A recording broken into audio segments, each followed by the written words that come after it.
Ramiz Mehdiyevlə bağlı daha bir məlumat var. Dövlətə xəyanətdə günahlandırılan Milli Elmlər Akademiyasının keçmiş prezidenti, prezident administrasiyasının sabiq rəhbəri Ramiz Mehdiyevin Qəbələ rayonunda bir deyil, 3 villası var imiş. Ən dəbdəbəlisi güllə keçirməz şüşələri olan villanı isə Boz kardinala hədiyyə ediblər. Mehdiyevin lüks villası barədə yeni təfərrüatlar məlum olub. Məlumata görə bu mülk təkcə dəbdəbəsi ilə deyil, həm də təhlükəsizlik səviyyəsi və yaranma tarixçəsi ilə diqqət çəkir.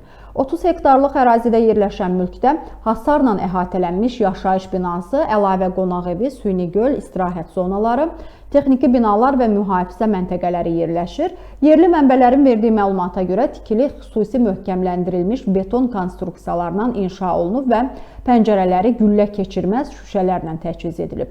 Ərazinin perimetri boyunca yüksək daş hasar, hərəkət sensorları və mühafizə kameraları quraşdırılıb. Əraziyə giriş-çıxış tam nəzarət altındadır. Yerli mənbələr iddia eləyir ki, qala kimi imarət Qəbələdə abadlıq və quruculuq işlərinin geniş vüsət aldığı illərdə 2010-cu illərdə inşa edilib və həmin dövrdə Fövqəladə Hallar Naziri Kəmaləddin Heydərovun şəxsi göstərişi ilə tikinti həyata keçirilib və sonradan Ramiz Mehdiyevə hədiyyə olunub. Bu məlumatlar rəsmi şəkildə təsdiqlənməsə də, bölgədəki sakinlər illərdir həmin versiyanın dolaşdığını bildirirlər. Onların sözlərinə görə Mehdiyev villaya yalnız ildə bir dəfə əsasən ailə tədbirləri zamanı gəlir. Sonuncu səfəri isə kürəkəni İlham Əliyevin övladının ad günü mərasiminə təsadüf edib. Həmin gün əraziyə onlarla avtomobil və mühafizə əməkdaşı cəlb olunub. Əraziyə giriş-çıxış müvəqqəti məhdudlaşdırılıb. Mənbələrin iddiasına görə Mehdiyevin Qəbələdə daha 2 bahalı villasının da olduğu bildirilir.